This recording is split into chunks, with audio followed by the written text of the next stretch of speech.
His Excellency William Bush, Ambassador of Colombia to the Republic of Trinidad and Tobago, His Excellency Alvaro Enrique Sanchez Cordero, Ambassador of the Bolivarian Republic of Venezuela to the Republic of Trinidad and Tobago. Partners of this event, Ms. Dr. Jean-Yves Remy, Director of the Sridhar Ramphal Center for International Trade Law Policy and Services, who's also chairing this exercise, and Mr. Deodat Maraj, Executive Director of the Caribbean Export Agency, who's also a panelist at this event. Other distinguished panelists, Mr. Eric Williams, former Minister of Energy and Energy Industries of the Republic of Trinidad and Tobago, Mr. Ihirika, Acting Chief Operating Officer, Caribbean Office of African Export-Import Bank, Mr. Dave Sahada, Founder and Director of Global Business Development, Global Integrated FinTech Solutions, distinguished ladies and gentlemen, including Sir Dennis Byron, former President of the CCJ, and Dr. Winston Dukaram, former Minister of Foreign Affairs of the Republic of Trinidad and Tobago, colleagues and members of the St. Augustine campus community, students, and I would like to acknowledge especially our students from the undergraduate program of international relations here at the St. Augustine campus. Other attendees, good afternoon. It is indeed an honor and a privilege to bring greetings and welcome remarks on behalf of the Institute of International Relations at the St. Augustine campus, University of the West Indies, the Caribbean Export Agency, and the Sridhar Ramphal Center for International Trade Law, Policy and Services at this very important discussion forum, Caribbean Business Focus on Africa.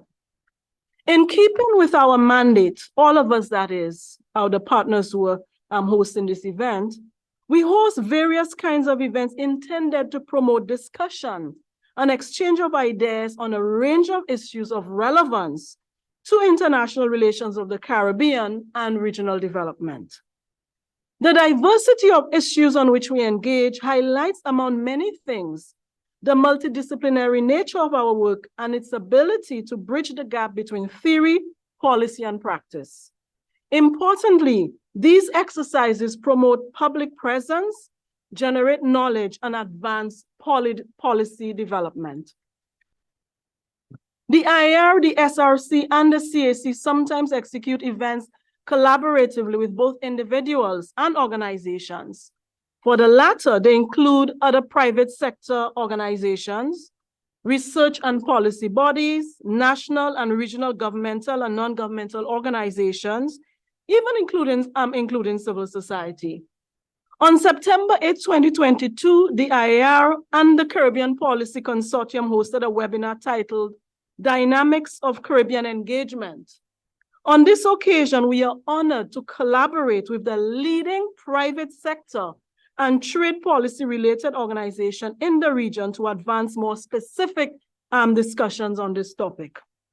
Caribbean-Africa relations go back to the transatlantic slave trade, but in contemporary times, there have been positive signs towards a more constructive relationship in the political, cultural, and economic spheres, including the first CARICOM Africa Summit in 2021, the designation of September 7th as Africa CARICOM Day, CARICOM's designation as part of the 6th region of the African continent, and the Afri-Caribbean Trade and Investment Forum, among others. This afternoon, we are pleased to be focusing on issues relating to the latter. Deepest gratitude to the panelists for giving of your time and sharing your insights and perspectives on this important matter. Our deepest appreciation to all of you who have made the time to be part of this very important event. I wish to extend gratitude to Ms. Tanisha Charles for excellent administrative and logistical support, as well as the marketing department, IT, and all the others who contributed, who will be thanked later at the end of this event. With this, I wish to thank everyone and wish you a very productive and enjoyable discussion. Thank you very much. Thank you so much, Dr. Montoot, co-collaborator, partner in crime, IIR, head of IIR, as well as Mr. Deodat Maharaj, who is heading Caribbean Export and is also one of the co-hosts of this event. I'm Janice Remy. I am the director at the Sridhar Rampal Center out of Barbados, Cable Campus. And I'm so pleased that we, as three leading institutions, I would say, across the region, have brought together this August panel. And I understand from the salutations given by Dr. Montu that we are joined also in person by dignitaries and attendees. So hello to you who are there in person, but also many of you who have joined us. And I understand there are upwards of 200 persons who have registered for this event. So what that says is that this topic of a business focus, a Caribbean business focus on Africa is generating enthusiasm in this region, and I dare say across the world, because we also understand that many of you are joining us from places outside of the Caribbean. My job today is to merely moderate a very exciting panel made up of four distinguished speakers that have been specifically curated and chosen because of their practical hands-on experience and insights on trading with Africa. Obviously, this is a Caribbean hosted event. So our perspective is, how do we get into Africa in terms of moving beyond the rhetoric, moving beyond the talk, and thinking really strategically of how we position the Caribbean business sector to enter into that thriving, exciting market. The data isn't encouraging to date because from some of the data I have read, exports to the Caribbean from Africa in 2020 was in the region of 0.1%. And in the Caribbean to Africa, I don't think that includes services trade because I'm sure there's more trade than that. I want to believe that. But in terms of the merchandise trade, we're looking at 1% of our exports go to Africa. And at the same time, we hear so much intention, so much on the ground happening in terms of the first Africa Caribbean Forum that happened last year, another one happening this month in Guyana. We're hearing a lot of the talk and the intention. We know because we have a representative here from Afro-Exim Bank, and I will shortly introduce the panel, that there is interest in the collaborative power of that relationship. But how do we actually do the work of getting business to start in terms of that transcontinental trade relation? So we are so pleased to have the speakers with us. And without further ado, let me just move very quickly to explaining that after the panelists have had their first interventions lasting no more than 7 to 8 minutes, I will allow them to have a free-flowing discussion among themselves, and then we will open up the discussion to you, virtual as well as in-person audience members. And for those of you who are in location at the IIR in Trinidad, I imagine that you will be asked to speak into a mic. You can, and I'm sure the in-house persons will let you know how to do so. But if you have joined us online, you can actually just place your question into the chat, which we will read out. Or if you would like to orally present your question, you can indicate with your hand, and our technical team here will allow you to be unmuted. So without further ado, let me move to introducing our speakers in the order in which they will appear.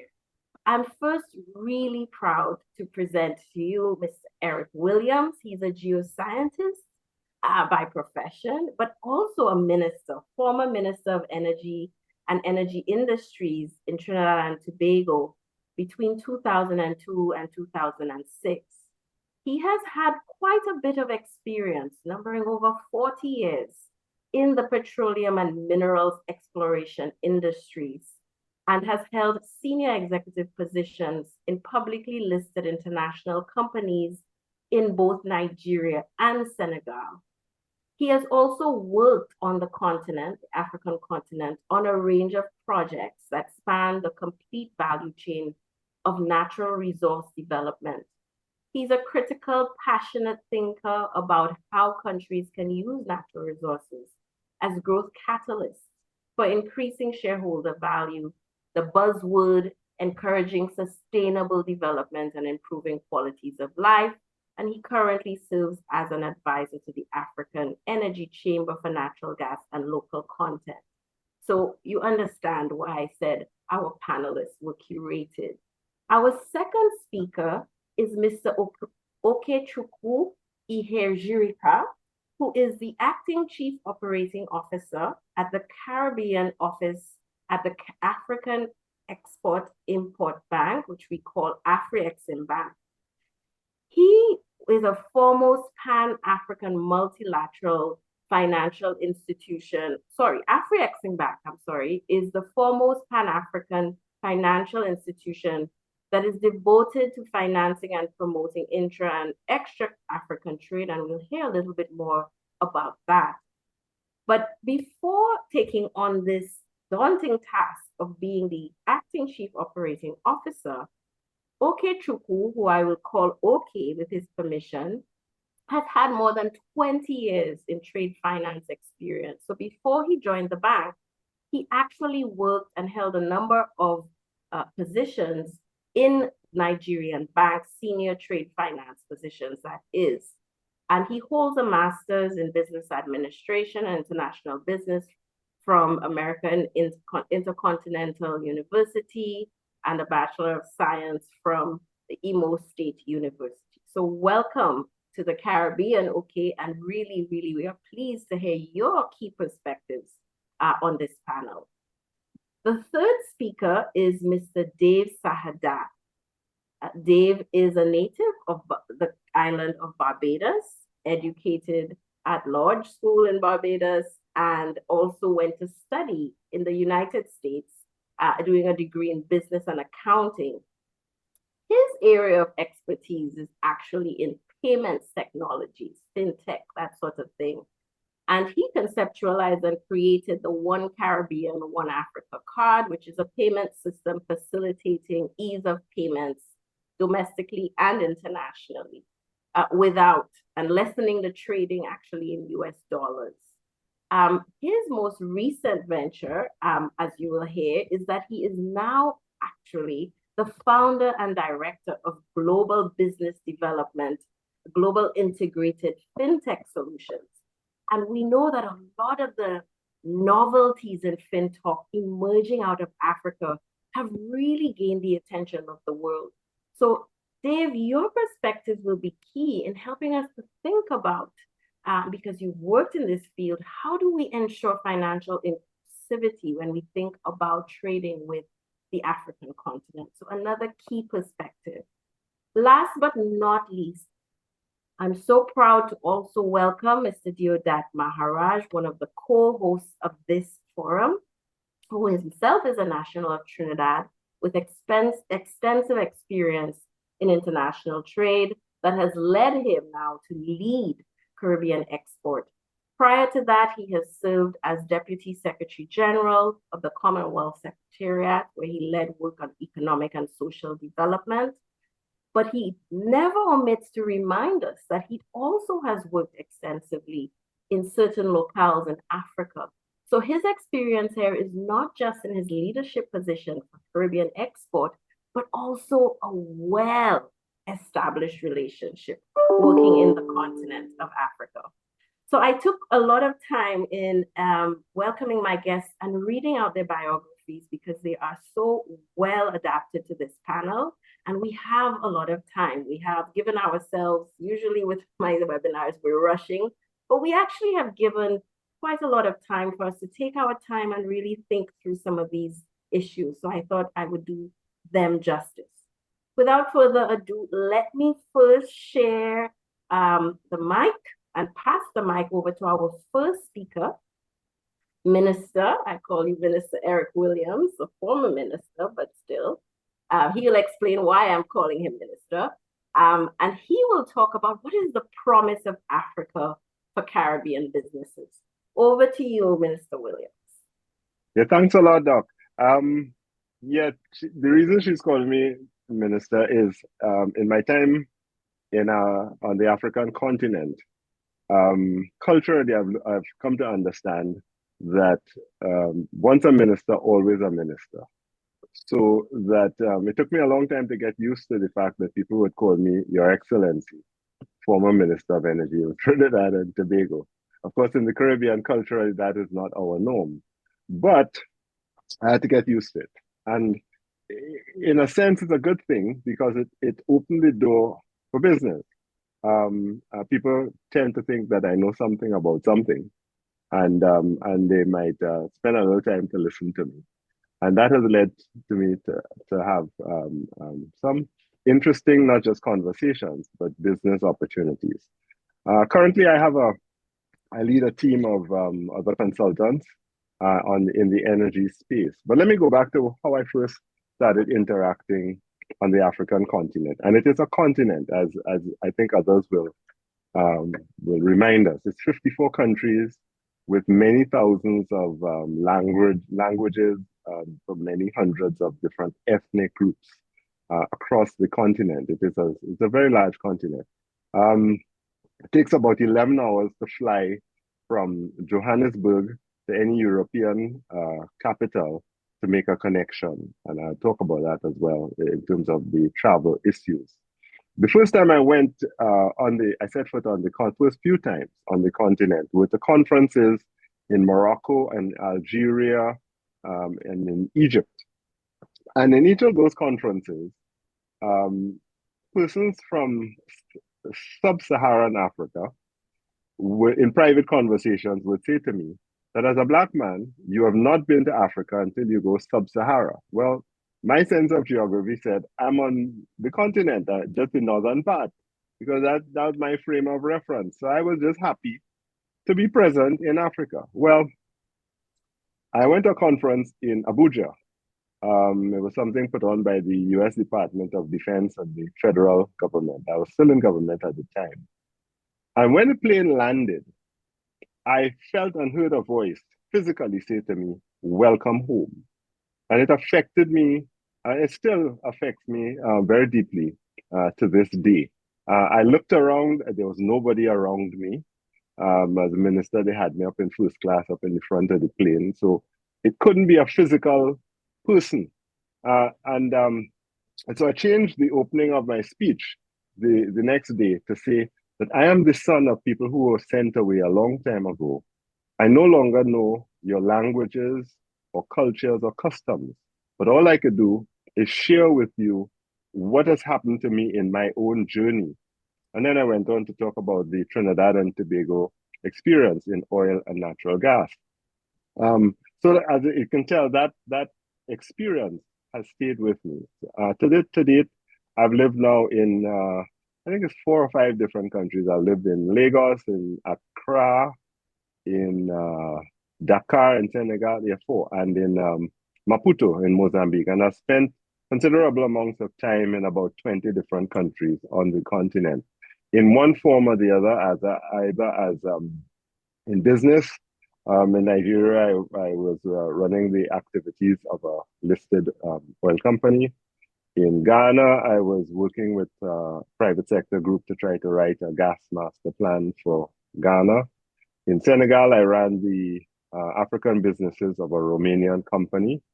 And in Maputo, I was hired by an organization funded by the World Bank to be the lead advisor to their minister for gas and LNG. Other than that, I've advised other governments on the continent, most notably Equatorial Guinea and South Sudan. And I've had interactions across the board with a number of people. So when I first got going with all of these things, it took me a while to understand the size of the continent and its diversity. So in terms of if one is looking at doing business, our frame of reference in the Caribbean is sometimes does not prepare us to understand the physical size nor the diversity. And that, again, is something that we need to take into consideration. Like I said, it takes about 11 hours to fly from Joburg, Johannesburg, up to any of the European capitals. It takes 9 hours for us to fly from the Caribbean across to, say, to the UK. So think of it in that sort of frame. Having said that, it means then that travel in and around Africa, the continent of Africa, can be expensive. Um, it's not uncommon, not dissimilar to the issues that we face in the Caribbean of going between different countries in the region. So one has in planning for to do business on the continent is one of the things that we have to take into consideration. A second thing is that it is important to seek and to have credible, genuine local partners because you don't understand the terrain that you are involved in. And seeking the right partners to do, because you're going to do business, it is people doing business with people. So you need to have somebody who holds your hand, who walks you through the process of how is it that you can interact and do business with other persons in the country that you choose to go to. In terms of the diversity across the continent, it is very, very, very important to understand the culture and the cultural norms of the places in which you choose to do business. There's an old business book that says, the title of which is Culture Eats Strategy for Lunch.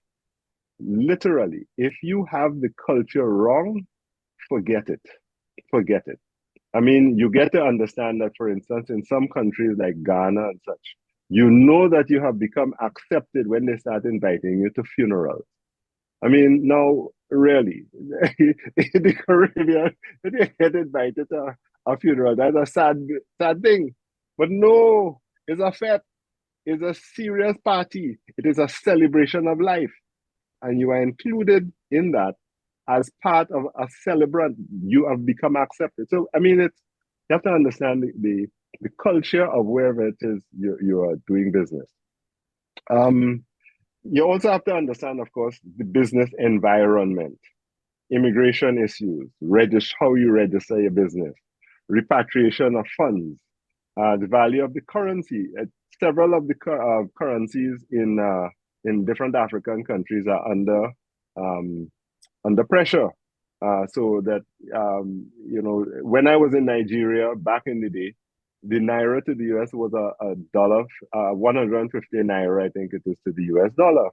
Well, today, my friends across the tell me it just went up to about 1,000 or something naira to the dollar. So you have to understand the business environment, the ability for you to invest in the business, to repatriate funds, and all of those issues. And last but not least, a gentleman who is currently, he's the president of one country, but when he was Minister of Industry and Trade of his country, we met at a conference in Washington.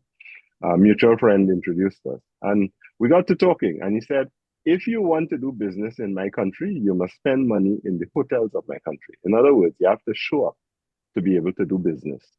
And I think that with some of those issues, I think that underpinning all of this, one needs to have the support, financial and otherwise.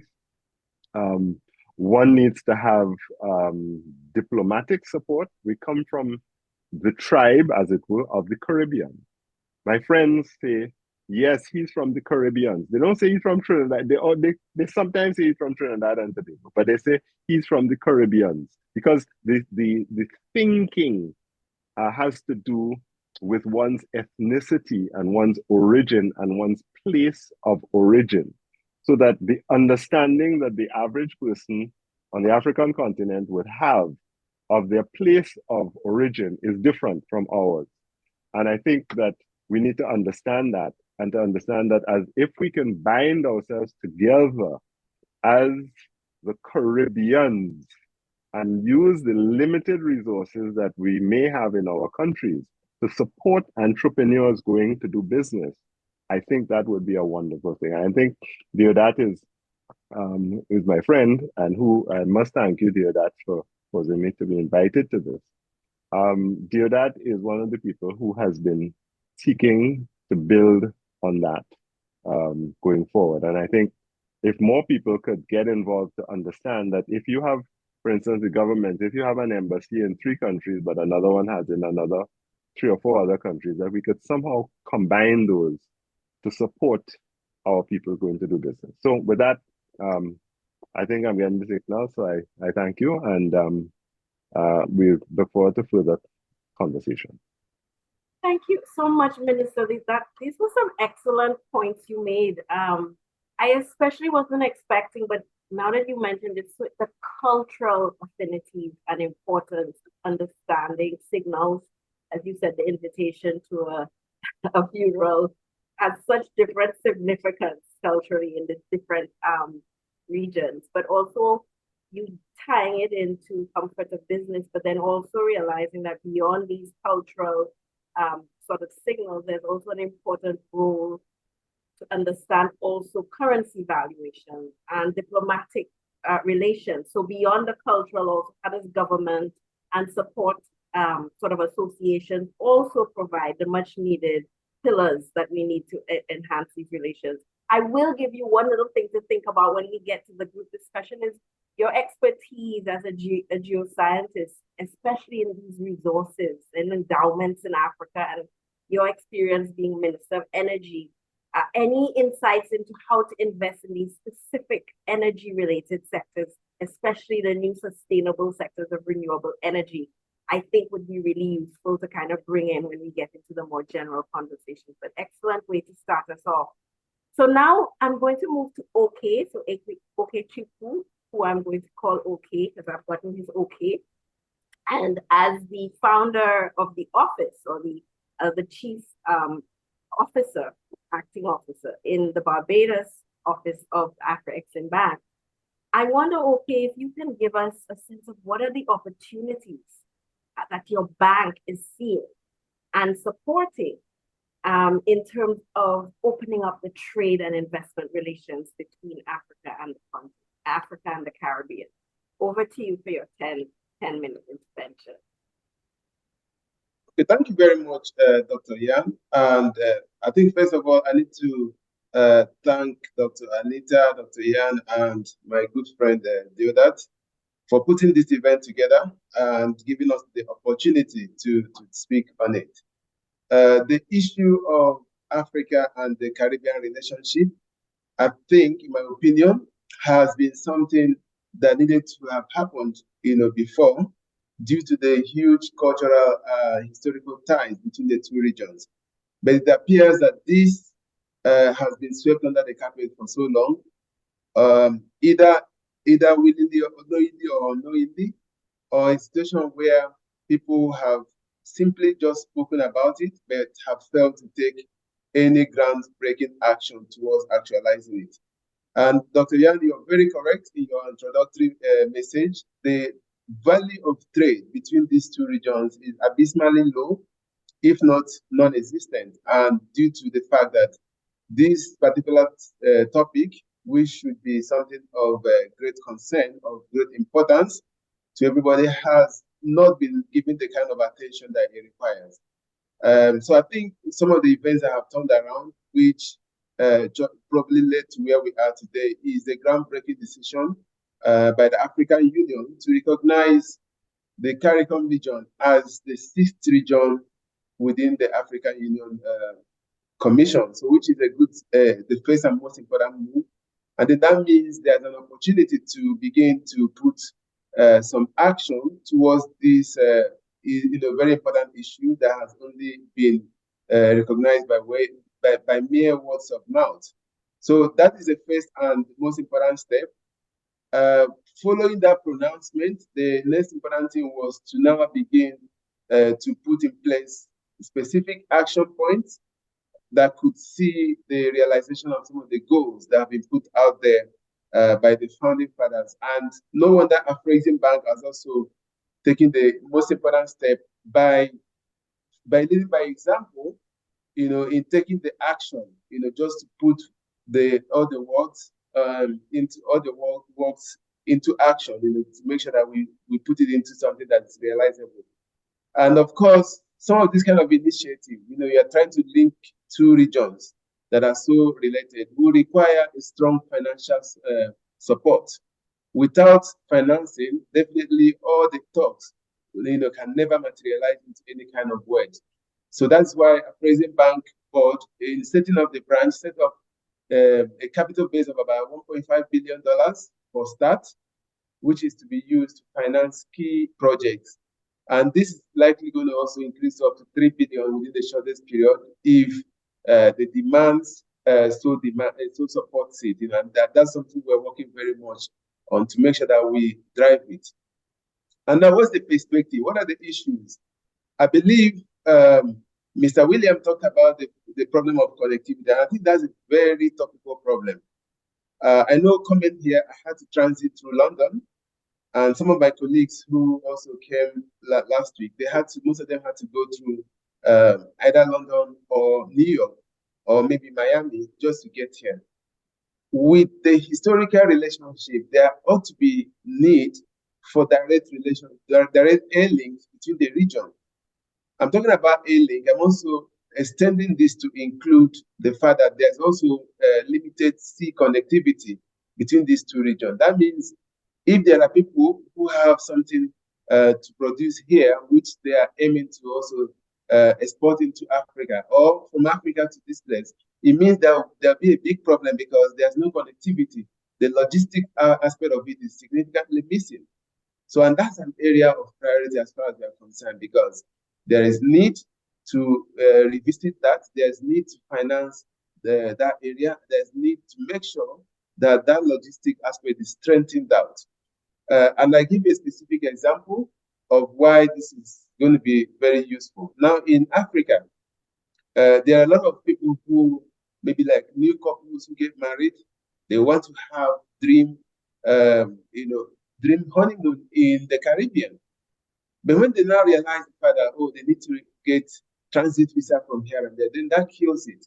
And by killing that also, that affects an important aspect of the trade relationship that should have existed between the two regions, which is in terms of the tourism potentials. And through tourism potentials, of course, you will agree with me that also you can also develop relationship that could also impact on the physical goods trade between the two regions. So that's one aspect. Secondly, the issue of is a known fact, of course, because of the size of the countries within the Caribbean. They may not have the numbers, but then Africa has a huge market which can be exploited or which can be explored by the Caribbean through some of the cultural programs they have. If you have those students who are individuals who are playing on the creative side, you'll be able to have significant access to a huge market if there is connectivity with the African continent and things are able to flow seamlessly. So it is in realizing that this huge potential exists that Afrexim Bank made the decision to lead by example, by setting up a branch here to begin to put into action some of these words that have been, spoken previously without any significant action on the back of it. Now, maybe I'll just introduce a bit about Afrexim Bank. It's a Pan-African trade finance institution, is significantly owned by African governments, and by extension, now for the CARICOM region, we have 11 out of the 15 countries who have also become member countries of the who have signed up to Afrexim Bank agreement. Now, we do have a suite of programs and facilities which is definitely going to support some of the initiatives that we have here in the Caribbean. Now, I also want to step back a bit to identify some critical areas where Afrexim Bank has used their unique status to intervene. So first of all is during the pandemic, Afrexim Bank was able to galvanize and put together a 2 billion advanced procurement guarantee to enable to facilitate the purchase of vaccines for the CARICOM countries. So these are the key highlights. And then coming here, we have specific programs which we have designed. We need to ensure that we promote two-way investment between Africa and the Caribbean.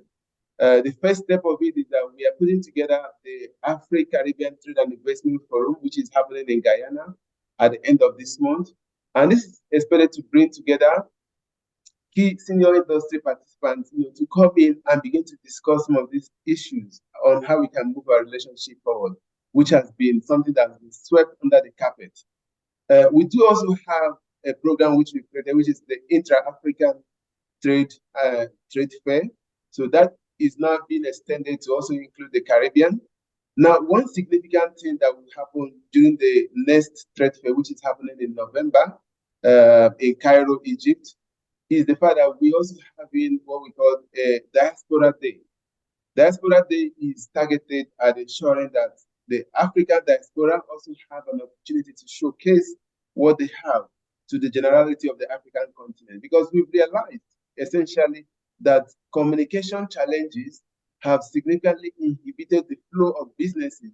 So we have a business in Nigeria that could export to Barbados, but lack of information means that that is not going to happen. So the trade fair will help us bridge that gap.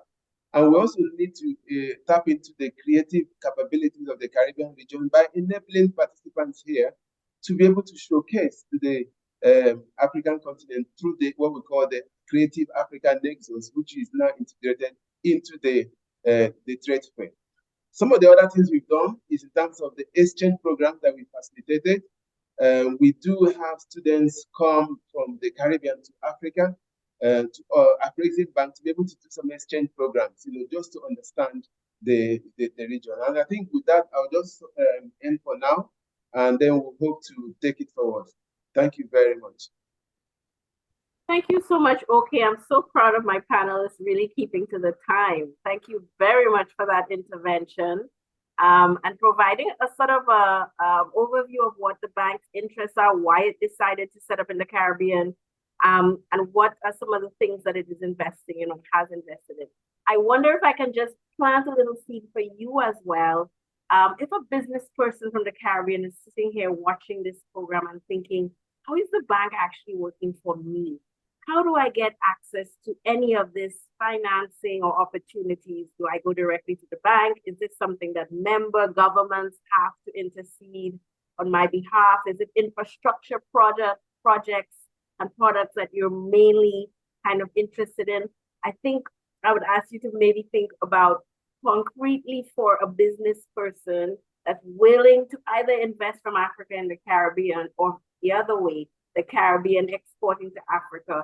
What is the process for unlocking any of the financing that your bank might be able to provide? So as we move down the list of speakers, we've been talking a lot about the problems with accessing each other's markets, really. So, the honeymoon potential that is dashed because there's no direct flight, or the business person that wants to go and invest in Africa or in the Caribbean, but somehow gonna face visa problems.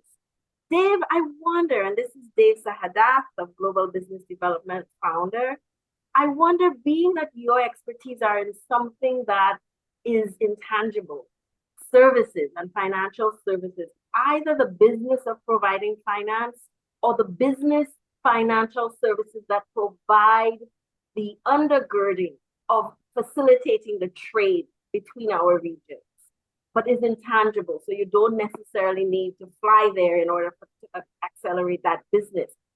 What is the positive, or what is the opportunity for the Caribbean in Africa that you can provide to our Caribbean businesses in terms of seeing potential for markets over in the continent?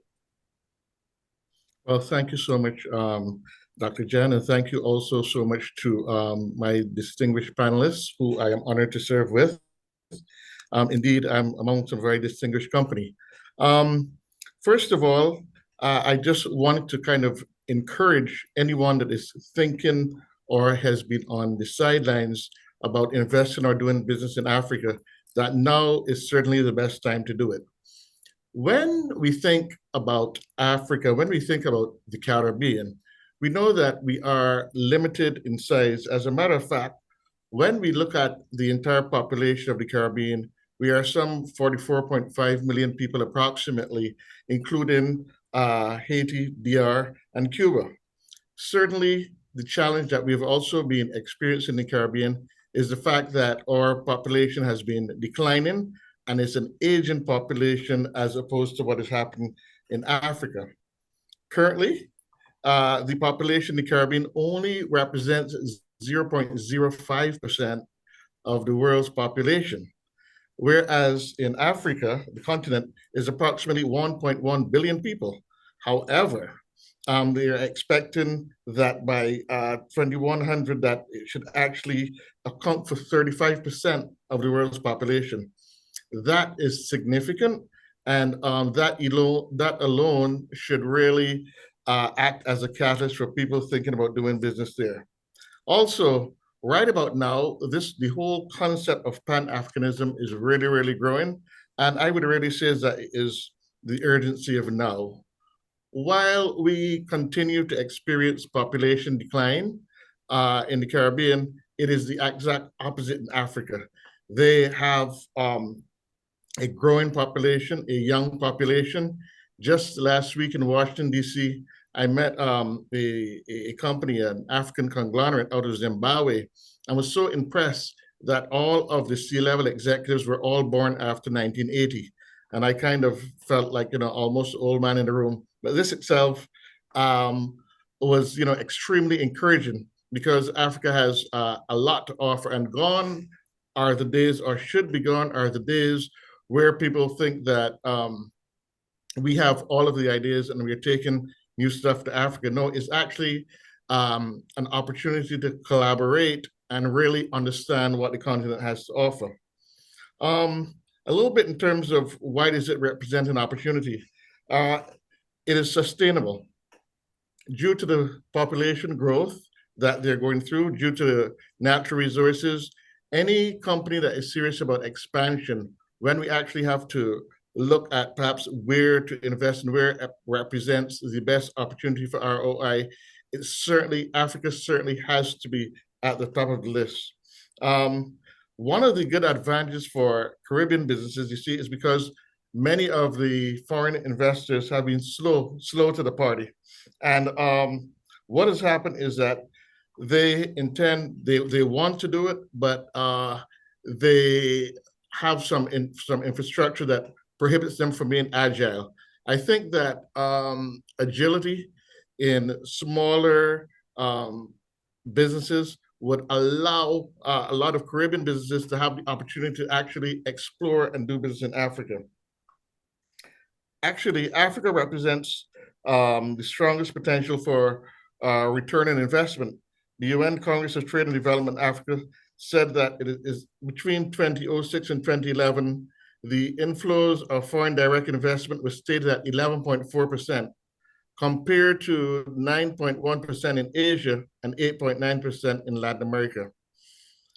And I can tell you, because I've now been on the continent at least 4 times, that Africa's economic growth prospects are amongst the world's brightest. I am extremely excited about what I've seen, what I've experienced in Africa and in the continent. And certainly, as Eric said, but one, however, has to understand that they're similar to the Caribbean. It's also culturally diverse. We hear a lot about One Africa, but yes, it is very, very important to understand the culture. And also, if we want to seize opportunity, it becomes very important to link with the right people and the right partners. As an old saying from one of the major banks here in the US was years ago, the right relationship is everything. Some of the opportunities that I believe that I've recognized, and it's not limited to, but certainly from my perspective, some top opportunities for investment there is in number one, food products. We know that the population is exploding, and according to the UN estimates, we believe that the agribusiness in Africa would reach $1 trillion by 2030. This certainly should, anyone involved in agribusiness, certainly now in the Caribbean, and certainly looking for markets of expansion, this should certainly be one area that should be explored. The other in the area of cybersecurity. We know that cybersecurity, because of online trade and online business, has become critical. Cybersecurity and data storage is certainly another opportunity, because every year, more than $3.5 billion are lost due to hackers. So once again, problem versus opportunity. Fintech, an area that I'm certainly passionate about, being involved in space myself. There has been a boom in fintech across various African countries. I think that there is a lot that not only we have that we can explore doing business in Africa, but there's also a lot to be learned. Certainly, they have been the earliest adopters, and the whole concept of mobile money, something that we've been very slow on the draw with in the Caribbean. Africa has led the way. And certainly, if we can understand that and understand how that concept has worked, it would certainly help to eliminate a lot of the problems that we have in the Caribbean, where we have many of our banks that still operate in a very archaic format. We know that mobile money has certainly leveled the playing field and allows for the ease of facilitation to individuals who may not necessarily want to go stand in lines or do business in the traditional way. Culture was mentioned. There's great opportunity as far as culture is concerned. So we certainly see that that is another emerging opportunity. Urban logistics. There are more African moving to cities than in any other part of the world. The continent is the world's fastest urbanizing region, and because of that, there are plenty of opportunities there for those who are in the area of urban logistics. Real estate. With such a booming population growth, it is definitely would be lucrative for any would-be real estate investors, whether it is in commercial real estate. Certainly, the tourism product is very much in the embryonic phase, and so even in terms of constructing things such as Airbnbs, if you're not able to get involved on a large scale hotel project, real estate is also a key area that I believe is worthwhile exploring. And then, of course, the whole process of outsource and export. Because we have a young, bright, and I say we because like Dr. Williams has said, when I first went to Africa, I heard those terms also, welcome home. And one of the things that we recognize, there is the many opportunities that exist in BPO, and certainly that is the area of business process outsourcing. So these are just to highlight some of the things available. Along with opportunities come certainly challenges, but challenges also represent opportunities. So some of the barriers, as I would say, that can be looked at in wrapping up, is there's a lack of universal internet access. Internet, can be very poor. Sometimes limited access to banking. There's still the issue of gender inequality. In many cases too, there are challenges in terms of lack of identification and also proper AML KYC, which is critical if we're going to engage in global trade. These are just some of the challenges, which also provides an equal seed of opportunity. In wrapping up here, I will just say that, as eloquently stated by my own Prime Minister, the Honorable Mayor Motley, there's a need for us to reclaim our Atlantic destiny. There will be a need for Caribbean businesses to modify their products and businesses to serve and adapt to the idiosyncrasies of the African market. Having said that, I will definitely say that it is not only just that Africa needs the world, but quite in the converse, the world needs Africa. And I can say from what I've experienced thus far, it is one of the best markets that you can ever think of investing into. Thank you so much, Dave. Another excellent presentation and bang on time. It's important for the moderator. But what I really loved about your list is that you gave very specific ideas of where you see growth potential and opportunities for that kind of trade.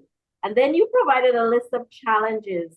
And I was actually wondering, the 3-4 things you mentioned, the access to banking, universal access to banking, gender inequalities, problems with KYC and other money laundering requirements. Were these issues that impact the African continent or the Caribbean continent? And I realize, in fact, they're issues that impact both, funnily enough. So maybe this is an opportunity for us to work together to overcome some of these by building these trade relations and therefore ensuring that through these sort of infrastructure and very deep-seated issues that need to be addressed, trade can be one vehicle for overcoming them. So thank you so much for that, and I'm sure there'll be some questions too in the Q&A. So we're going to end this first segment of the program of allowing our speakers to just provide their perspectives with a strategic intervention by Deodat Maharaj, the head of the Caribbean Export Development Agency. And I imagine what he will cover is just strategic thinking as the head of an agency that is really in the business of understanding the regulatory, but also the business opportunities in our export markets. What is it, based on his experience, and I know CEDA has done some important missions in the last year to the continent, Ghana and Nigeria, conducting trade fairs and engaging with really important business leaders in these spaces. Strategically speaking, and bringing all of this together, what is the vision that Caribbean Export has to dynamize this relationship? And what are some of the strategic considerations that our business people in particular need to be cognizant of as we enter into this space? So Deodat, over to you. Thank you so much, Janice. And at the outset, allow me to congratulate Anita and the team at the Institute of International Relations for bringing this, putting this event together.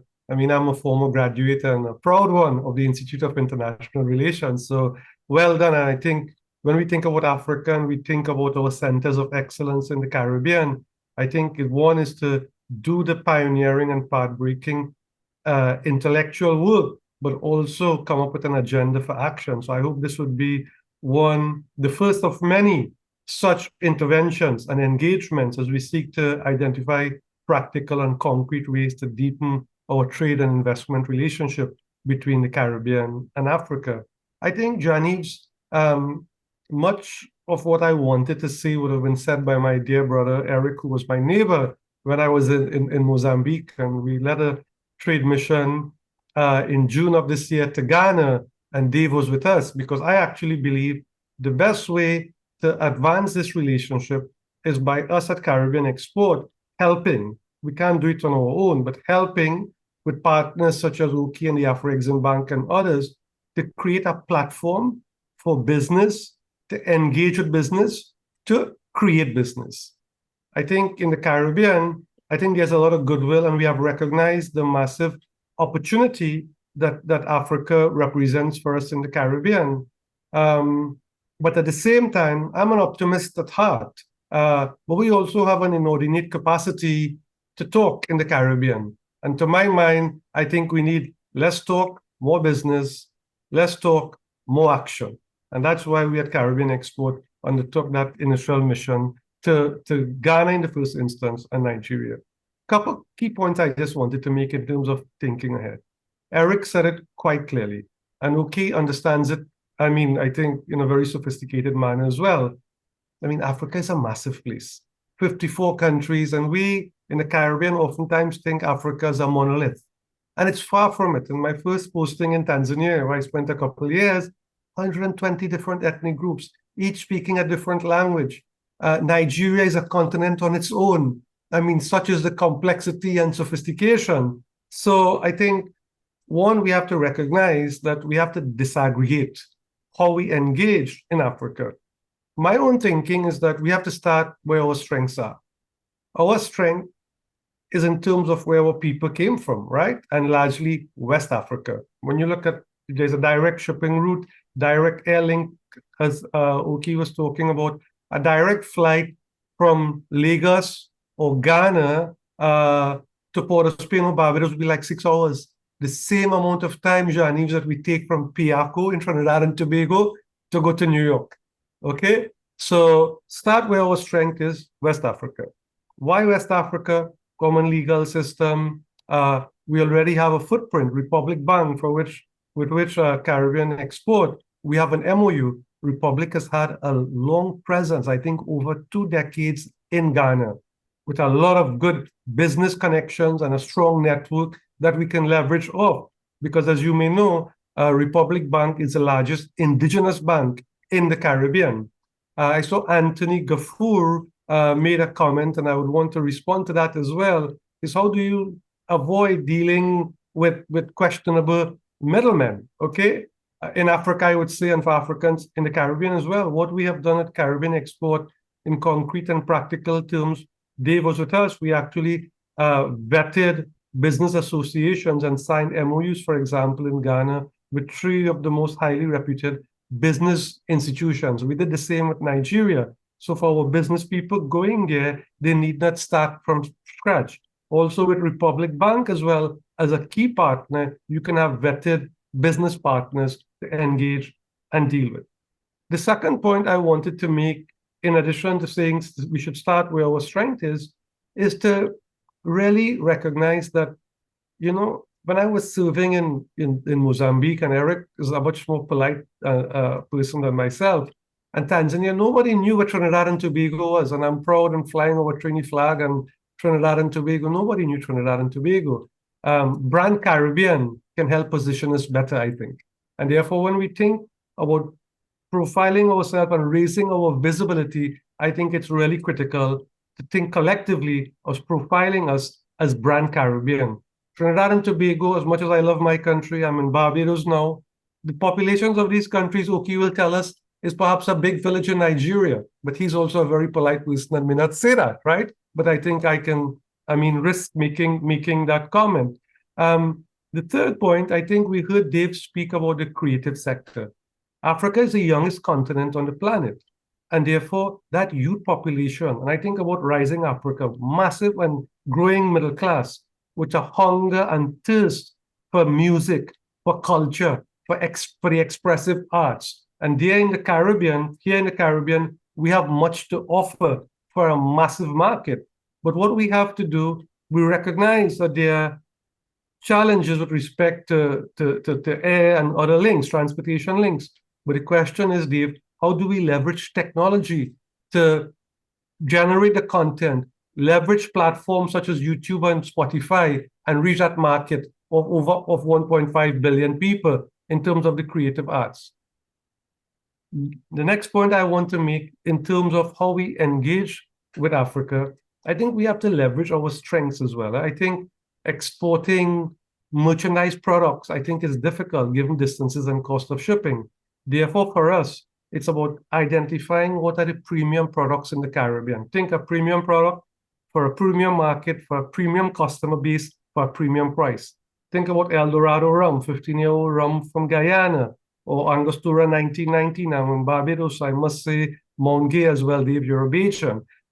Think about organic turmeric from Belize. Think about the premium products, Blue Mountain coffee from Jamaica, where you can get a discerning market and have a product readily available.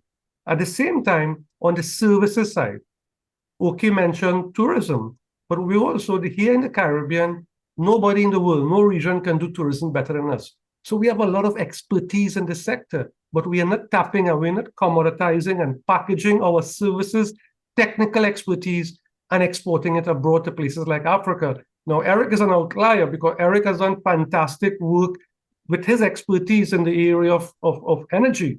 But this is individual and ad hoc. Imagine if we do it on an organized and systematic basis, creating opportunities for well-trained people in the energy and tourism sector. And Johnny, the last point, because I know you would turn me off, right? But you're nice and you wouldn't do that. The last point I want to make, we have to recognize, colleagues and participants, that trade and business is a two-way street.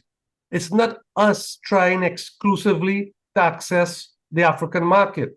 It works both ways. So when we at Caribbean Export speak about opportunities, we want to create jobs and opportunities for our people in the Caribbean, but for people in Africa, our people as well, which we have said earlier, right? And therefore, there are massive opportunities for investment from Africa here, given the fact we have free trade agreements with the United States of America, the economic partnership agreement with the UK, the highly lucrative EU market of 500 million people, free trade agreement with Cuba, Costa Rica, Colombia. South America is right next door. So we can be used as a beachhead for African businesses and investors to access highly lucrative markets in our neighborhood. And when we think about a two-way street as well, it's about us as tourists going to the continent as well. So the future of business and the future of trade and investment is not, can't be extortionary. That's a legacy of our colonial past. The future of business, right, and trade and investment, it has to be about a two-way street and what's good for people in Africa and what's good for us in the Caribbean. I'm more than happy to answer any detailed questions that may come up, but I think I'll stop here, John. Well, thank you so much, Deodat. That was indeed a strategic intervention.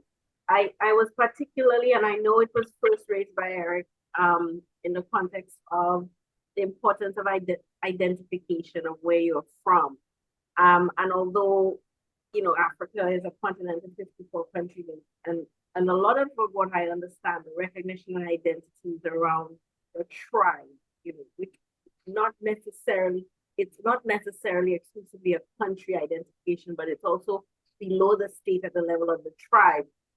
And yet, both of you are suggesting that in the case of the Caribbean, the best way to go, and this is probably a function of our size, is through a brand recognition under a one Caribbean sort of overall brand. And I'm just curious about how we would go about doing that, especially because I know that some of the negotiations are taking place at the level of perhaps subgroupings like the OECS and the AU, or Barbados and the AU, or Jamaica and the AU. So how do we move beyond thinking about the individual interactions and think about at a business level doing these things collectively? These are some of the things that I think we can kind of get into so the weeds, and it's picking up a question from Elizabeth Morgan that I'm already seeing in the chat, which is, why has CARICOM not tried to formalize a region-to-region relationship with ECOWAS? So that's a subgrouping among, the African continent has a lot of different sub-regional groupings, and that's one of the sub-regional groupings. But one could equally ask, why not the OECS and ECOWAS? So other different types of configurations that can work. I'm just curious if you have any thoughts on that. But before we open it up to the formal questions from the audience, I wanted to give maybe 10 minutes for the panelists to pick up any points that they think needed further adumbration or needed that they didn't have an opportunity to respond to, or want to come back on anything that I asked in the previous section. So any of my speakers, do any of you panelists want to come back for round two before we go to the audience? Eric, I think you. Yeah. If I might say, there are a couple of points. U.W.I was set up to foster, as it was one of the arms of fostering interregional relationships in the Caribbean.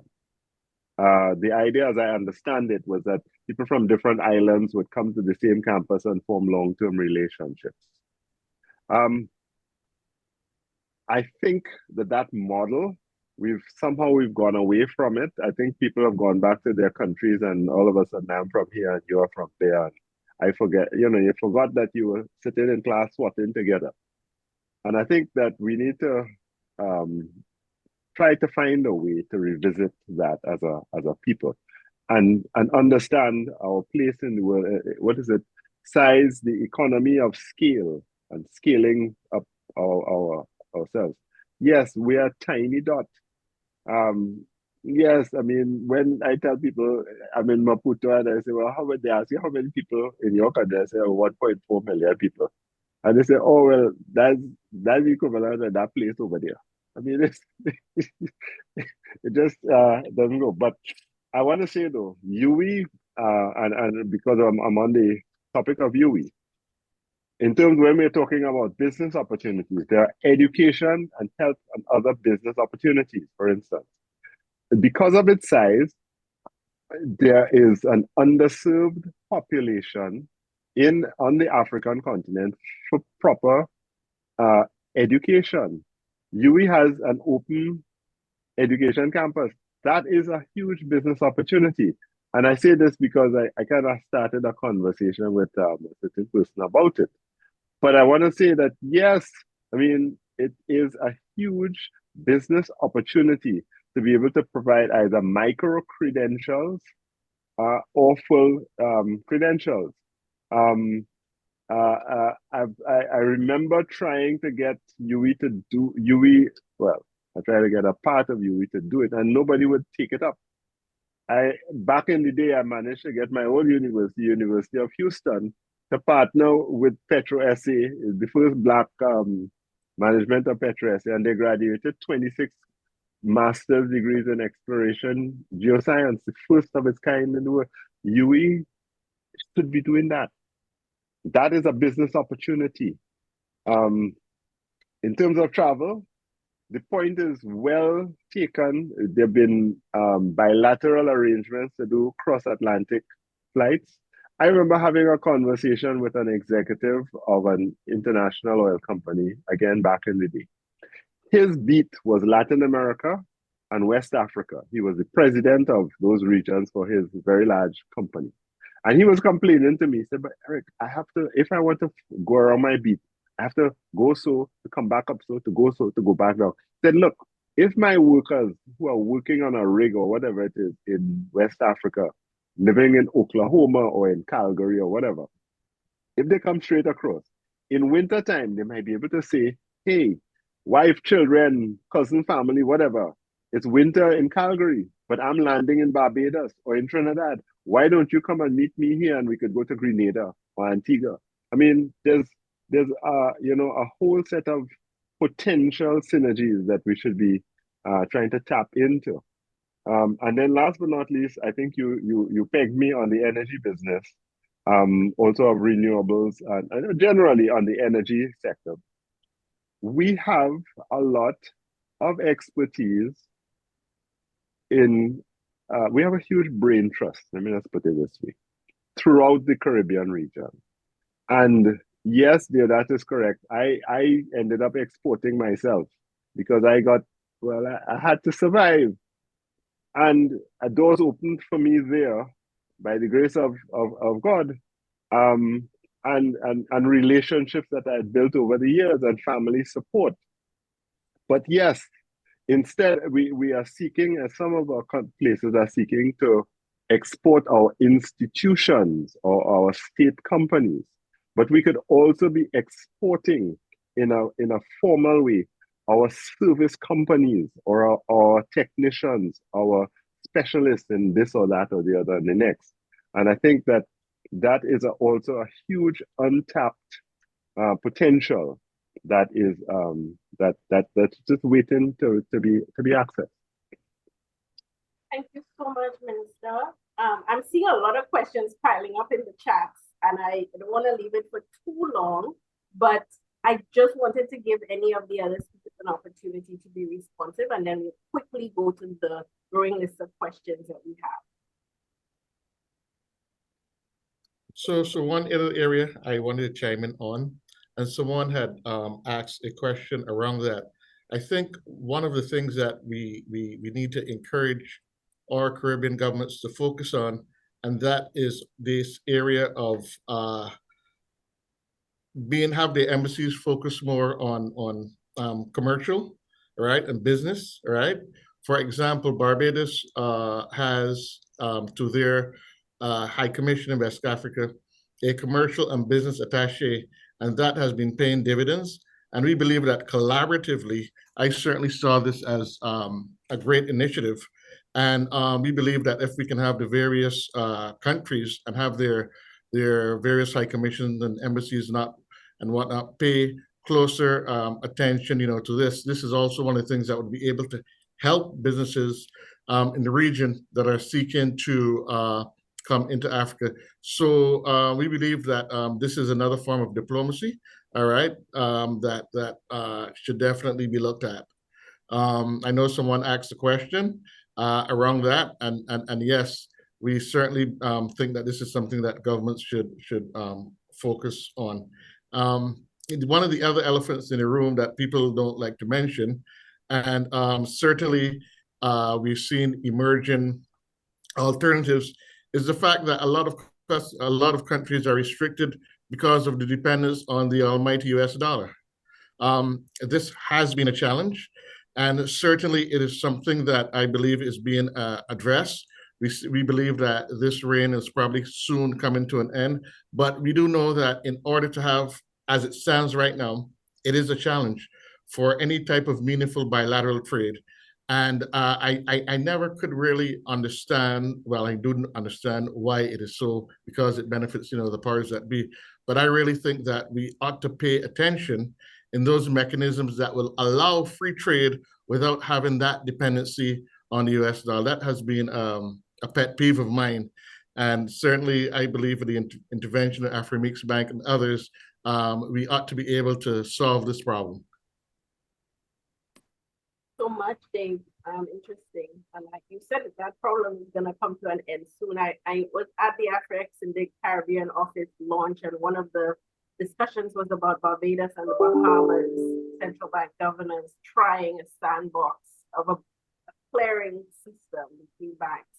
I suspect, I don't know if you have more information on that, but I'm curious whether that would overcome some of the issues of using the US dollar with all of the problems that is bringing in terms of this compliance with KYC and other requirements. Again, short interventions from Deodat and Uke, and then we go to the questions. Yeah, so Janice, I think that Dave made the point I wanted to emphasize, which is really shifting from a very traditional representation type diplomacy to more assertive commercial diplomacy. I think Jamaica is the best example of that anywhere in the Caribbean. And I think when you look structurally at their ministry, it's the Ministry or Minister of Foreign Affairs and Foreign Trade. It's together, and maybe that helps drive alignment and coherence.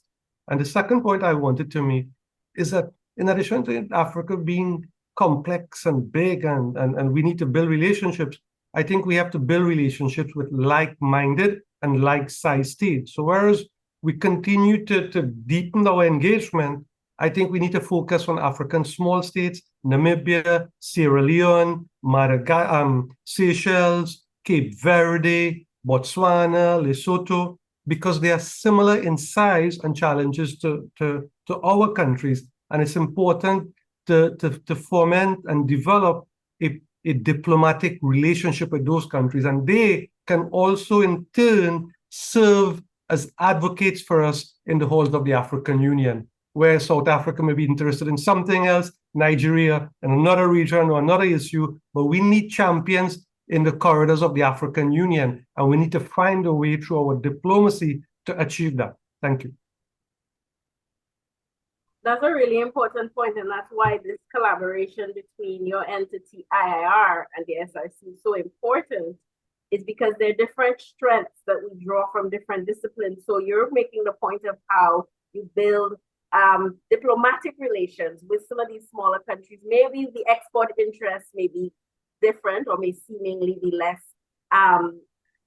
plentiful. But there are other ways to skin the cat. You can get more diplomatic representation and affinity, and that's one way of getting some of our interests represented, where we negotiate in other fora, like at the WTO or the ACP or the OACPS, etc. So really important point there.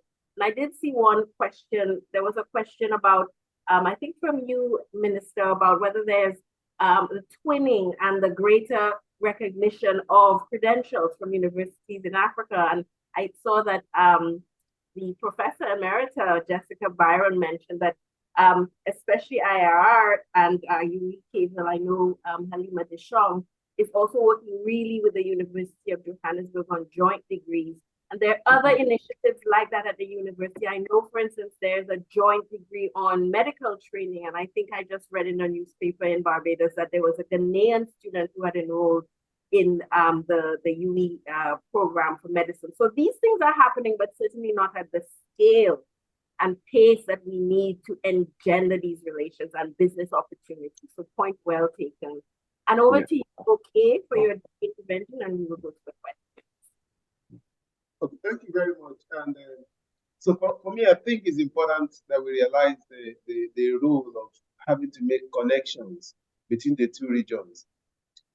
We need to be able to, one of the things we've set out to do is to make sure that we're able to take businesses from the Caribbean region to Africa and vice versa. And that's the kind of connection we are willing to do. One of those areas of intervention is that we realize some of the manufacturing companies in Africa, they may have interest in the Caribbean. We want to make sure that we facilitate that connection. We want to also do the same for some Caribbean countries who have developed expertise in a specific area, which also will be very relevant into Africa. And that's one of the things that I believe can also harmonize all the effort that we're making in this area. I talked about the honeymoon experience, which is coming from Africa into the Caribbean. But I also think one of the other important things to do is to ensure that the individuals in the Caribbean who may also want to have the same feeling that Eric and Dave have talked about, which is land into Africa and hear that silent voice saying, welcome home, should also be able to have that opportunity.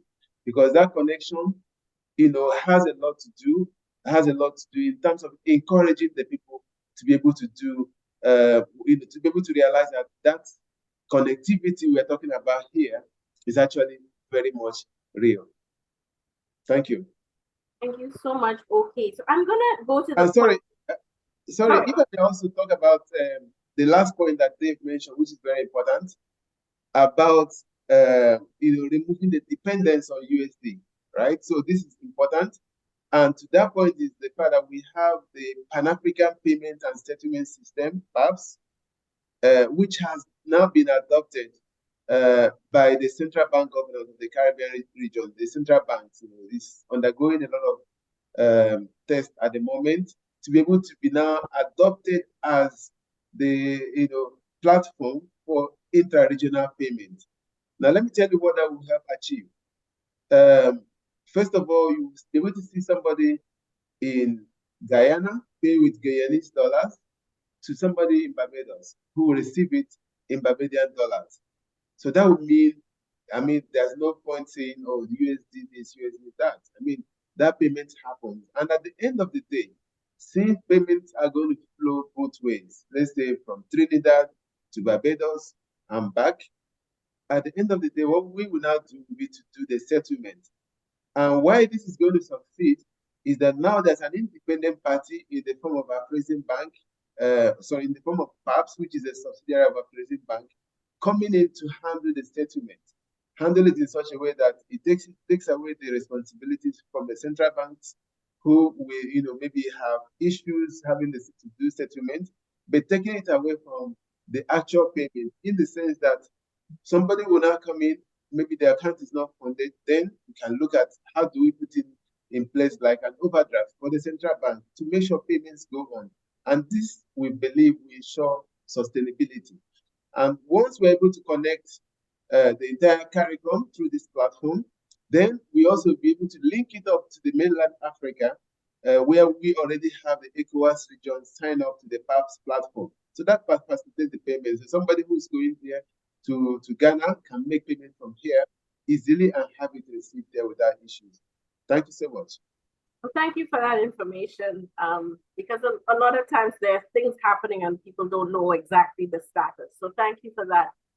Honorable, I see your hand, but let me just get to the questions, and I hope you can kind of hold in any other interventions with any of the questions, because I don't want to be accused of not being responsive to questions. So some of them that have been listed for me here, I think have already been answered. So Risha asked, what are the desired items for trade? And I think Dave had given some ideas. So she put fresh produce, fruits, vegetables. What about value-added products? I think that was on the list of things. Again, subject to transportation being possible, especially for these items that can spoil easily.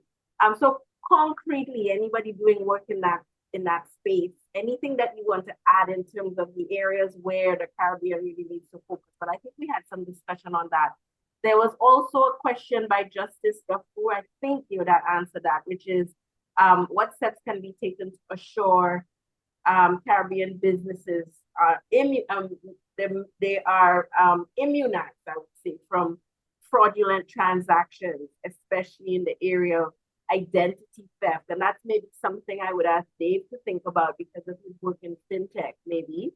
I think we answered the question about the high commissions and them being repurposed in order to become diplomatic commercial missions as well. And that there's a lot happening. I know, for instance, where I live in Barbados, but also Jamaica and Trinidad. There's a concrete question from business owners. One of the small business owners here has asked concretely, how do I improve my lack of information on market intelligence from Africa? How do I find, these are some of the tidbits that you panelists suggested. How do I find effective local partners in Africa and eliminate payment risks in doing business in Africa? And I think I would ask maybe you that to think about that question. How do I get more information? How does the average person wanting, without the connections that many of you have already fostered, how do you start getting the information and the intel to invest and to do business in Africa? And then there were some questions also around concrete opportunities. I think we mentioned some in the education space, but also what about formalizing relations? Elizabeth Morgan asked about with these sub-regional entities like ECOWAS. I don't know if anyone wants to take on that. What is the options? What are the possibilities for going to the region-specific communities and having more direct relations with them? So that's the first round of questions. I'll get to the second round, but if each of you can spend no more than 2 minutes addressing any of these questions, I think we can then move on to the next step. So perhaps you, Deodat? Yeah, thank you, Janice. I mean, with respect to Elizabeth's question, I mean, my strategy for deepening our engagement is to start with a focus in West Africa. So I kind of like the idea of having that engagement at that sub-regional level, because at the regional level, I think the political engagement is critical and very important, and we have been doing that. But on the trade and business end, I think we have to be much more focused. So I like what Elizabeth said. Secondly, on the issue of market intelligence, go to our website, carib-export.com. I mean, we have done a lot of market intelligence in terms of businesses and potential partners, and we're doing a lot of research work to have that market intelligence for business partners with Africa. We have signed MOUs as well with 3 umbrella organizations, quality assured. We did check references, everything came in highly recommended, so we can put our businesses in touch with them. And the last point is that, you know, at the end of the day, it has to do with creating that platform for business to engage with business. And we have been we will have a partnership with Afro-Exim Bank, and we'll be doing a webinar on how they can take advantage of the opportunities offered by Afro-Exim Bank. But Oki can speak about that. So Afro-Exim Bank will present, but what we will do, we will invite our small and medium-scale enterprises and entrepreneurs from all across the Caribbean to participate, where you'll be able to get valuable information. And we'll be doing that after the Caribbean Investment Forum, more likely than not, I think, in very early November. Thank you. Excellent. Any of the other speakers want to take up any of the questions I asked? Fraudulent behavior, focusing on specific sectors for interest. Any of these questions, anyone else? Yes. Well, sorry, go ahead, please. Okay, thank you. After you, sir. Right. Just to add to Deodat's comment. For us, we believe trade information is key to ensuring that connectivity happens. So for us, we have what we call the Appraising Trade Exchange, which is an online platform which has a suite of other sub-programs under it. One of which is the Trade and Regulatory Information Platform, which is embedded into it. And what we try to do there is not just to give you information on who to trade with, we also give you information regarding the regulations that apply to specific countries. So that gets guided on dealing with individuals within the specific country. And attached to that, we have what we call the Master Due Diligence Platform. This way, we tend to have businesses register and get themselves KYC cleared. Relevant information around each of the businesses are available to potential business partners who will now be able to rely on the data provided within the platform to be able to now identify who to deal with. Most importantly, I also talked about the Intra-African Trade Fair. That brings together physically and also virtually parties who are interested in doing business across the regions to display what they have to offer to the entire, to the larger market, so that people are able to see what is there and who is able to supply what, and then be able to make connections that are going to translate into business. Thank you. Thank you so much. Go ahead, Dave. No, so just to add to that, there was a question in terms of avoiding fraudulent relationships. And look, one has to be careful, but I certainly believe that there is an abundance of research available out there. And if I may add, for example, to use my company as an example, one of the things that we did, of course, through the gracious invitation of Caribbean Export and Development Agency to take part in that trade expo to Ghana, we got into relationship and signed an agreement with the Ghana Chamber of Commerce, an MOU. Now, when we believe that for other entrepreneurs, it is important to foster strategic relationships with credible organizations like this. So right away, you know that any business that you're transacting, doing stuff, with, they have already been vetted by such organizations. There was another question concerning AML KYC in the space that I play in terms of fintech. We're not the only one, but we certainly have products are available that can screen certainly any business or any individual that you're seeking to do business with in a very effective manner in nanoseconds. By just virtually making a search of the individual or business, we can dig right down into all the directors of an organization. You can find out, if a person is a politically exposed person. There's so much information available with the right tools. So really and truly, we say trust, but verify. And by verifying, it is by using the correct tools, right? Not necessarily ours, but any other similar tool that one can do to validate, who people say that they are. Thank you so much for these very direct and very responsive to the questions being posed. I'm going to take a second round of questions, again, to be very responsive. So we have two questions from Professor Jessica Byron-Reed. She says one of the areas that she thinks has promise for greater interaction between these two regions is athletics and sports development and management. And there's so many examples of collaboration between African and Caribbean athletes, trainers, and managers, especially when it comes to Jamaica and Cuba. Is this an area that we could think of developing, just not trade, but in human development cooperation? And let me piggyback a second question from her, which relates to the method for consulting across these regions. So it's one thing to think about the opportunities, but are we tapping into, because I have a sense that there's a lot happening under the radar.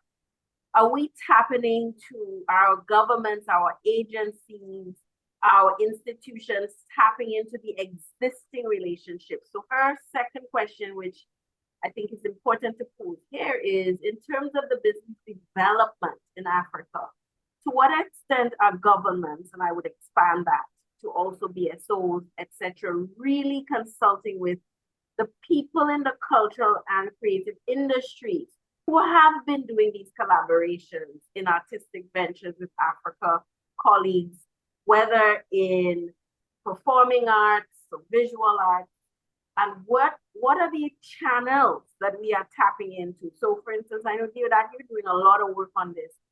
To what extent are we really like following existing channels of communication and riding off of that because they actually exist already? So that's one set of questions.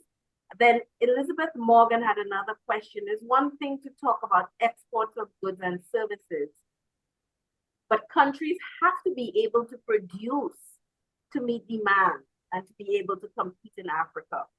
And this is a competitiveness problem for CARICOM. If we cannot compete in Latin America, how will we trade with Africa? So this very constant question of the capacity to compete, or not even only compete, but to share the space and leverage on the opportunities. So three really interesting questions. I'll add one more before we go to our third and final round of questions. We have a question from Jabari Lynch, which I really like, is youth internships. Again, Africa is teeming with young people, especially in the field of Africa, in agriculture, and agro-processing between Caribbean and Africa. This, in his view, is a missed opportunity for knowledge exchange, economic development, and sustainable growth. What steps can be taken to pioneer and establish internships in agriculture and agro-processing to bridge gaps between the Caribbean and Africa? And so I would extend that. I know his question is fixed on agriculture and agro-processing, but I know, okay, you talked about opportunities of internships in Afro-Exim Bank, but looking beyond these types of internships to actual field, in the field internships between our respective regions, do you panelists see any opportunities for us to engage the young people? So three sets of very different questions. I'm going to open it up and give you all an opportunity to answer any of them.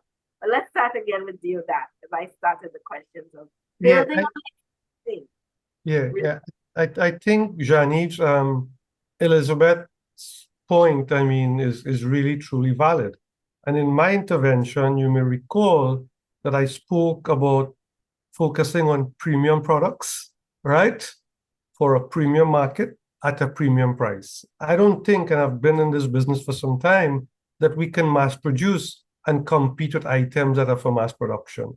So in this early stages, I think of our engagement is like finding a niche area like what Dave has found in his partnership with his business in Nigeria for collaboration on a joint venture in the area of fintech. To my mind, it's about the premium rum. It's about the organic turmeric. It's about Caribbean fashion. It's about Caribbean music. And that's where we need to start.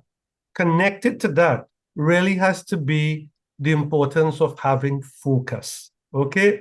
And so someone made the comment of how do we use our existing missions? I mean, the Barbados mission, High Commission, they have an attaché, a commercial attaché in Accra, Ghana, who is doing a fabulous job. When I was in Nigeria, I spoke with a Jamaican High Commissioner who is happy to promote and profile brand Caribbean, which goes back to a point that Eric had made earlier in terms of how do we collaborate as a Caribbean people and as a Caribbean region to profile our region and promote our goods and services. And related to that has to be that we need to have that forensic focus, because we can't say we're going to trade with Africa or export to Africa. That is illogical, right? It's about finding the niche product, finding the niche market. And as Judge Gafour, the question he had asked, finding the partners across there in Africa who we can engage with. We build trust. Think onion. Start at a core and then you grow.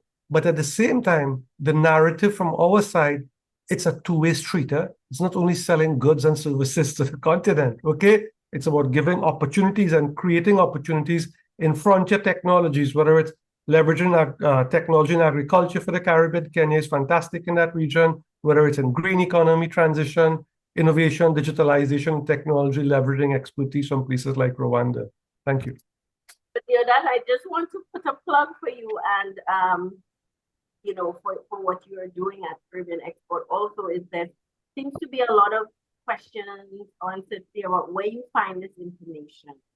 And I would say your first port of call, after you've done your local ministries, etc., it would be Caribbean Export. A lot of this information, market intelligence, especially where there's would be available there. I wonder if you could just, highlight that.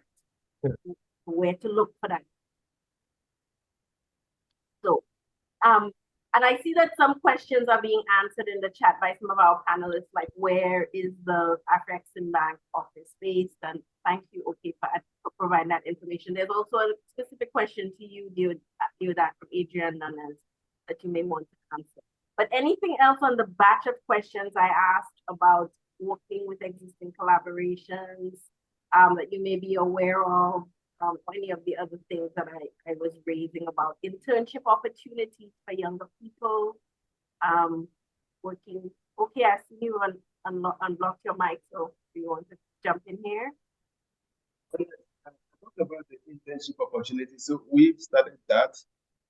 And we're not just ending with students who are going to come join us on internship. We're also trying to facilitate possibility to have budding entrepreneurs, connect them to some other businesses, especially in Africa, who have advanced, so that they'll be able to have implant, they'll be able to see how things are done, and then be able to build on that capacity and bring it back home. The other interesting question I see on the chat is, around the film and the creative space.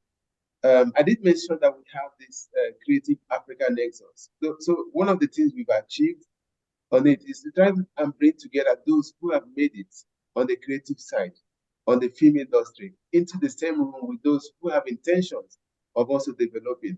Last year when we had the event, we brought in somebody like Idris Elba. He came in, and we have people like Dia Droba and so they come in to encourage the younger ones what to do. And what we now do afterwards from our side is that we identify talents whom we can also provide financing for, so that we are able to work together and achieve the establishment of maybe new superstars, Rihanna's, the new Rihanna's, the new Beyoncé's and co, because we believe these are possibilities and it will be in our interest to probably have that, work out perfectly well. Thank you so much for that. For providing that information. Certainly, I'm signing up for Idris Elba's meeting. Many of us would. Mr. Williams, over to you. I think you have something to add. Yeah. Thank you. This is a really rich conversation. I remembered when I was working for a Romanian company. I was in Senegal. The Romanian ambassador. Any Romanian company that wanted to do business in Senegal, they would tap into their network. What was the network? Romania, back in the socialist communist days, provided scholarships, education, for a bunch of people in different countries in Africa. So every Romanian embassy on the African continent had a list of the people who studied in their country. And anybody coming in to do business, they would round those people up and have a nice cocktail party or something and get them to start to talk to each other. Interestingly, I'm in Ghana playing golf at Achimota Golf Club. I mean, the fellas there say to me, oh, we wanted to meet Mr. So-and-so. Mr. So-and-so comes and tells me he know about Bacon Shack and Maracas Beach because he did his master's in agriculture at U.W.I. And then they come to tell me that the high school I went to, Queen's Royal College in Trinidad, QRC, used to be twin to Achimota, and Achimota used to be twin to King's College in Lagos. And back in the 1920s and 30s, they used to have interchanges between them. So Oki is correct. We have a lot of historical linkages that we seem to have forgotten. We've forgotten the people from the Caribbean, some of them who helped in the independence movement of Ghana, in expansion of governmental activities in Cameroon, who taught many of the new lawyers in Tanzania, and so on. And we're not tapping into some of those networks that people are now older, but they're still around and they have influence. So I mean, like I say, it's a really rich conversation. There's a lot more to be said about all of this. I think that it cannot continue that a person from a country on the African continent has to go through so many hoops to get a visa to have access to a country in the Caribbean and vice versa. You would not believe the level of red tape and bureaucracy that a person from Nigeria would have to do to get a visa to go to, let's say, Trinidad and Tobago. All right, the barriers to movement between the countries isn't just about only the access to the mode of transportation, but it is quite a deep mindset that Africa, we were taught in our colonial times that Africa is that place we don't want to go to. What I've discovered is whenever I travel to any country in Africa, the first part of the plane that gets full is business class, with people coming with nice, shiny briefcases and smiles from places to the north who are seeking to do business in Africa. I think that we need to figure out, get our headspace sorted out, understand that our diplomats, and I have to say this guardedly, we don't send our diplomats to places far and beyond to be on holidays. We send them to not just represent us, but as quite rightly been pointed out in some of the other countries now, that they are there to foster relationships and trade. And we must set up institutions or means of communication back in our home countries that are receptive to the initiatives of some of these diplomats who we send out, who are quite eager to go out and represent their country. And the point I say all of this to say, when you ask yourself, how do I get market intelligence? Or how do I understand what are the opportunities? Who do I go to? The fact of the matter is, we need to get our act together on the Caribbean side and start focusing on these things so that we can start to expand our business and trade and other opportunities in places such as countries on the African continent. Thank you, Minister. And I mean, I think there's lots to do, but I must say there's been a lot of activity that's beginning to happen. The establishment of these diplomatic commercial embassies. And I saw a comment, I think it was from Elizabeth Morgan, that they're sparse. And there is a lot more work to do, but we're seeing the beginning of the sprouts of these ideas happening. And I would only hope and encourage existing organizations like the ones represented here to do more. I see one comment to Afro-Exim from Adrian in similar manner to an organization in the US, which is called Better Business Bureau. Maybe you could set up some kind of desk where one can get feedback on businesses in Africa. I don't know if that would fall. And he was saying that was something Dave was speaking about in his interventions, but maybe dedicated portals somewhere to get more information on both sides about businesses and cultural norms, etc. You would expect that to come out of the missions that are based there, but every country in the Caribbean, again, the Caribbean doesn't have a mission. So how do we use the existing platforms and come together to give that kind of information, especially to business people who are looking for the information? And we're going to round off because the 2 hours has really flown by.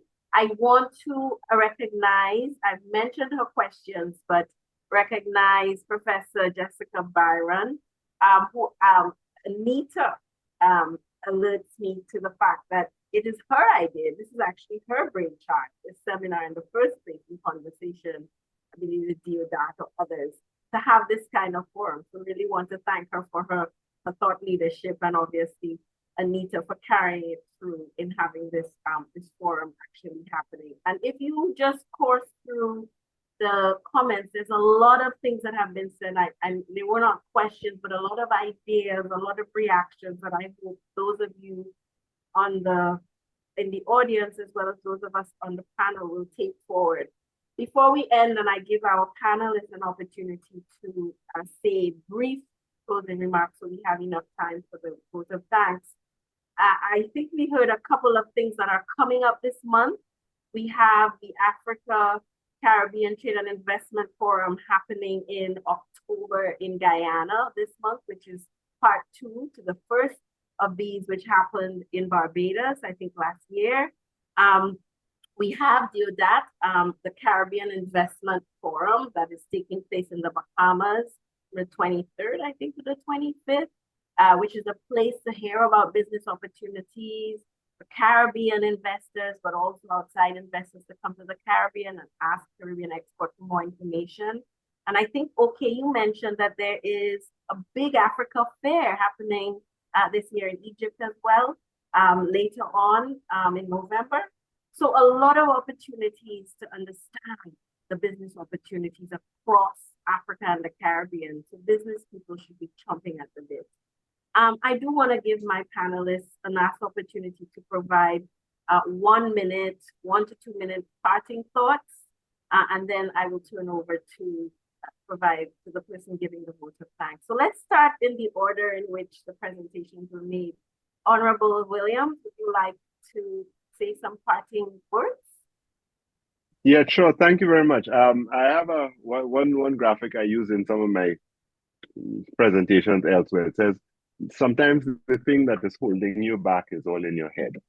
I think that we really need to get ourselves focused on seriously seeking business opportunities, those who are so inclined. And let's just be clear and understand, not everybody is willing to pay the price or to pay the price of being an entrepreneur, to go out there and do it. But for those who are willing to do so, let us focus on these relationships. I applaud Deodat for what he's doing. I said to him, it's Caribbean Inc. I've seen in countries where a major enterprise from a particular country comes and sets up, the entire country gets engaged. The airline, the national airline of that country suddenly announced they're going to fly to that country. All kinds of other businesses follow behind them to do that. So I think to the extent that we can start understanding and recognizing how we can leverage the opportunities that we have going forward. One of the other things that is not mentioned, in 2 weeks' time, the Africa Energy Chamber will be holding the now largest energy conference in Africa in Cape Town in 2 weeks' time.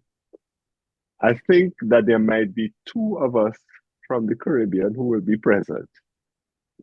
2. Okay, me because I'm an advisor on the boards, and another partner of mine who's also a consultant doing stuff out in and each of these countries,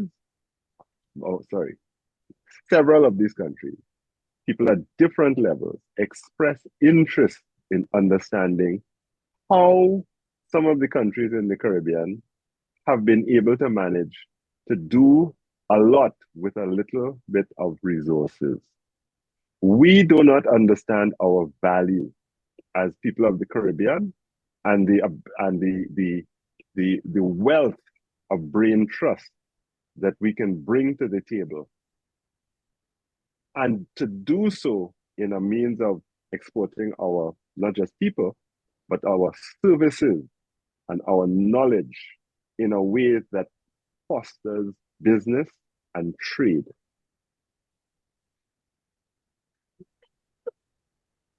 Okay, over to you.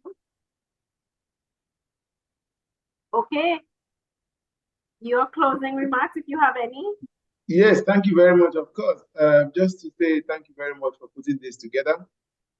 I'm delighted to be part of it, and I'm very happy at the rich seed of questions that have come out. Means people are interested in the topic. And I also thank the panelists, for doing justice to this conversation. I think this is something that has been ignored for so long, and I'm happy it's taking the front burner now. They say the first solution to solving a problem is to identify it. So I'm happy that we're identifying that there's a gap and that we all need to team up because the job just got started, so we need to do a lot more to make sure that we push it through. From our side, we will continue to do our best as much as possible to ensure that things happen. We're already in discussion with a couple of companies, who are interested in the airline space. We're happy to even finance from the study that can give access, that can give information on the viability of the air route so that can happen between Africa and the Caribbean, as well as intra-Caribbean air travels as well, which is also very low at the moment. So we have facility that can support that, and we are willing to invest a lot, provide guarantees to those companies who want to do it to cover any kind of loss of revenue that might happen in the first year. And then we also need, of course, just to announce about the Intra-African Trade Fair, which is coming up in November in Egypt. I talked about it earlier, but I think it's going to be something unique for businesses wishing to invest into Africa to come there and see for yourself and see the value that will be able to bring. For the Caribbean office of Appraising Bank, we are open for business. We are happy to support. We're not supporting only the government. Most importantly, our portfolio targets private sector as well. So feel free, reach out to us and tell us the plans that you have, and we'll be able to walk you through to make sure that we arrive at some solution on some of the plans. Thank you so much. Thank you, okay. And I would just encourage anyone to provide contact information for anyone on this call to be able to contact you afterwards. Thank you so much, Dave, and then Deodat, and then we really must wrap up. Sure. Well, first of all, I will echo the sentiments of my other panelists that we want to express deep appreciation for the organizers and Deodat and everyone else. I think that this has been an excellent forum, and it's so evidenced by the level of questions and engagements that we received. One thing is very important, and that is anyone who's interested, look, you can do any amount of research necessary, but it's important for you to put skin in the game and you have to show up. It is necessary for you, if you're interested in the region, is good and it's prudent to do research, but one certainly needs to show up and need to hear those words, welcome home, need to be able to interact with the culture, need to be able to make those relationships. We have Zoom and we've been spoiled by things like Zoom and Microsoft Teams, but sometimes nothing beats a human intervention. The other thing is that we should try to shed, as someone said earlier, the perceptions of how Africa has been portrayed in the media. Just last week, as I said, in Washington, D.C., I had the opportunity to sit with some Zimbabwean businessmen, and it shed a completely different light on that country to me. And a lot of what I thought that was reality based on what I've heard in the media, recognized that it was not necessarily so. So I think that is important to invest in yourselves. If you're really serious, is going to call for a way to have that opportunity to invest and certainly show up and be there. And having said that, I do again thank you sincerely for this opportunity. Thank you. Deodat, over to you. Yeah. No, just congrats to everybody. This has been excellent. At Caribbean Export, we are serving as an ambassador for the Intra-African Trade Fair. So once more, a plug for intraafricantradefair.com, 9-15 November 2023, Cairo, Egypt, and 20th to 25th of October, www.caribbeaninvestmentforum.com. Join us in Bahamas for what will be the largest gathering of businesses and investors in the Caribbean for the calendar year. Congrats again. Thank you so much. And Janice, as always, you did a splendid job. You're the best. Thank you all so much. There's a last suggestion from Robin. Lightborn, so okay, if you can just maybe plug an answer whilst I hand over to the last speaker to give the vote of thanks. But let me just say first to my panelists, you pioneers, each of you are pioneers. You've either gone into that area, done your thing, and now you're coming back to tell us how to do it. That's either because you've done the trade fairs or you've actually worked in the continent and or come to the Caribbean to open an office. So our greatest appreciation to this panel for sharing with us your insights and giving us the food for thought we need to continue this great interaction with the African continent from the Caribbean. So I'm handing over. Thank you to Anita for the organization, to Deodat for the collaboration. Over to the vote of thanks to be given by an IIR student who will close us. Thank you all. Good afternoon, everyone. Thank you. It's such a prayer that cannot be seen or touched, must be felt by the heart. I feel honored and privileged to get the opportunity to propose a vote of thanks on this special occasion. I would like to thank all the honorable delegates who blessed us with their presence today. His Excellency William Sidney Bush Howard, the Ambassador for the Embassy Republic of Venezuela, of Colombia, sorry. His Excellency Alvaro Enrique Sanchez Cordero, Ambassador, Embassy of the Bolivarian Republic of Venezuela, Sir Dennis Byron, former President of the CCG, Professor Winston Dugrand, Professor of Practice, University of West Indies. Words are not enough to thank their constant guidance and support to shape the conference. I, on behalf of the organizing committee, convey deep regards and hearty thanks to the Institute of International Relations, the University of the West Indies, St. Augustine Campus, the Caribbean Export Development Agency, and the Srinath Rampal Center for International Trade, Law, Policy, and Services. They supported in all possible manners to organize this conference. My special thanks to our chair, Dr. Janice Remy, Director of Srinath Rampal Center for International Trade, Policy, and Services. Your contributions and guidance throughout this discussion was not only engaging, but also insightful. Thank you. At this juncture, I would like to also say a special thanks to our panel speakers.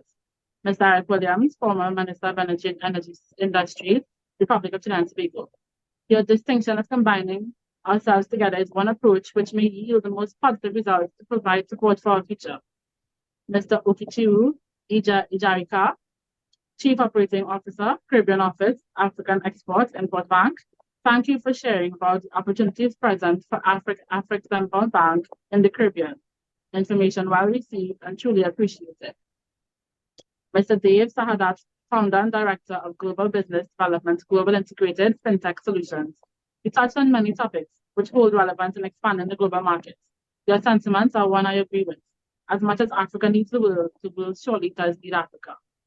And Mr. Deodat Maharaj, Executive Director, Caribbean Export Development Agency.